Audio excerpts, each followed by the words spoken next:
2025, Kementerian Pendidikan Dasar dan Menengah telah membangun 16.167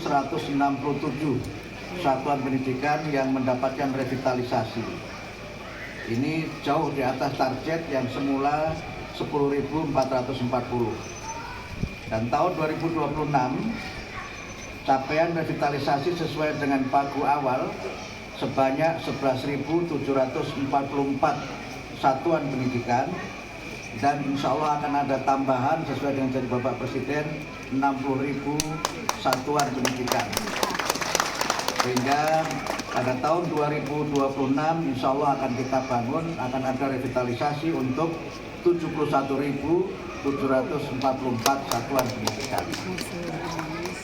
Khusus untuk Sulawesi Utara, revitalisasi se-Sulawesi Utara mencapai 248 dengan rincian 247 sekolah revitalisasi dan 1 unit sekolah baru.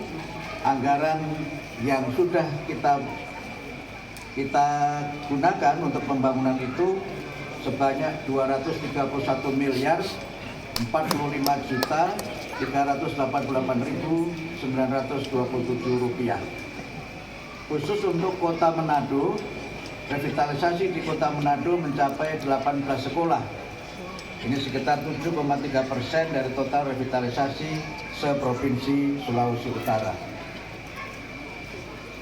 Selain program revitalisasi yang merupakan program prioritas Bapak Presiden, kami juga telah melakukan distribusi interaktif flat panel atau IFP yang pada tahun 2025 kami membagikan 288.865 unit interaktif flat panel untuk 38 provinsi di Indonesia. Dan sesuai dengan janji Bapak Presiden di tahun 2026 ini akan ada tambahan sekitar 886.595 interaktif flat panel yang insya Allah nanti akan mulai kita diskusikan pada tahun 2026 ini. Khusus untuk Sulawesi Utara tahun 2025 terdapat 3.760 IFP dengan rincian PAUD sebanyak 373, SD 2.203, SMP 733, SMA 226, SMK 144, PKBM 20, SKP 23, dan SLB 38. Sedangkan untuk Kota Manado, total sasaran IFP tahun 2025 sebanyak 506 atau 13,5% dari total distribusi IFP di Provinsi Sulawesi Utara. Bapak Gubernur, Bapak Bupati, Wali Kota, dan seluruh tamu undangan yang kami muliakan, terkait dengan program guru di Sulawesi Utara, guru dan kepala sekolah Sulawesi Utara tercatat sebanyak 38.581 dengan rincian kepala sekolah sebanyak 4.420 dan guru 34.161. Kepala sekolah ASN sudah sertifikasi sebanyak 2.961 dan belum sertifikasi sebanyak 258. Kepala sekolah non-ASN sudah sertifikasi 254 dan belum sertifikasi sebanyak 947. Untuk Sulawesi Utara, program ASN P3K Guru 2021 sampai 2024, total kelulusan P3K tahun 2021-2024 sebanyak 10.050. Kelulusan P3K paruh waktu tahun 2024-2078 dan kelulusan program rekrutmen guru P3K Sekolah Rakyat sejumlah 28. Untuk program PPG 2025 dan kualifikasi S1 sudah lulus PPG sebanyak 11.698 atau 70,60%. Belum PPG sebanyak 4.870 atau 29,40%, dan sudah daftar program kualifikasi S1 sebanyak 611 atau 14,43%. dan belum daftar program kualifikasi sebanyak 3.623 atau 85,57%. Kami sampaikan Bapak Gubernur dan Bapak Ibu tamu undangan yang berbahagia bahwa pada tahun 2026 kami mengalokasikan bantuan untuk guru-guru yang belum D4 atau S1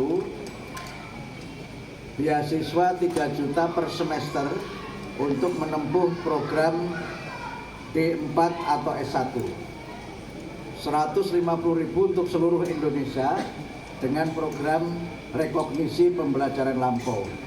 Sekarang ini program ini sudah mulai dibuka pendaftaran dan masih terbuka karena belum terisi sepenuhnya kuota sebanyak 150.000 tersebut. Ketika guru sudah mengikuti program D4 atau S1, maka para guru tersebut bisa mengikuti PPG dan setelah lulus PPG memenuhi syarat sertifikasi, mudah-mudahan bisa mendapatkan tunjangan sertifikasi.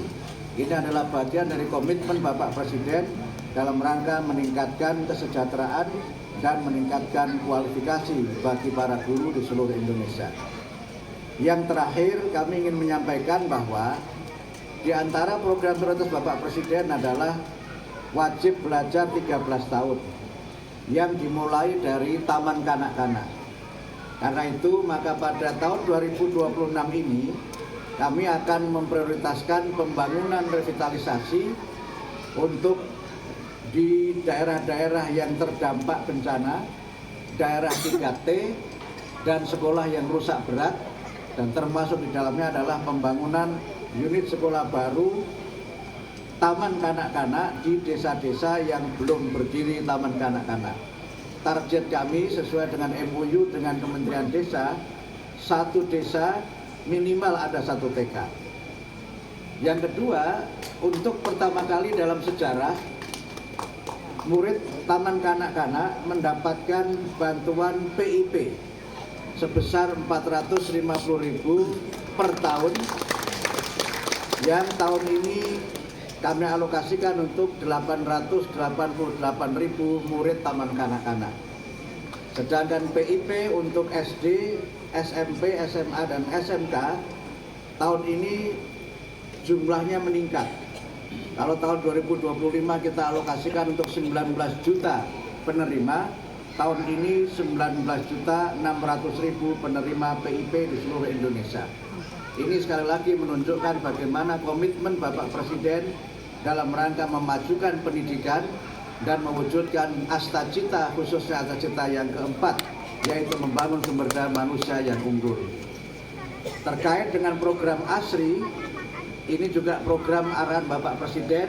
Ini Pak Gubernur juga hadir pada waktu itu, Pak Wali Kota hadir, Pak Bupati hadir ketika beliau mengumpulkan semua bupati, wali kota, dan kepala daerah dengan Kementerian Dalam Negeri. Beliau menyampaikan pentingnya program ASRI, yaitu program di mana kita bersama-sama bergerak untuk menciptakan lingkungan sosial dan lingkungan alam yang aman, yang sehat, resik, dan asri.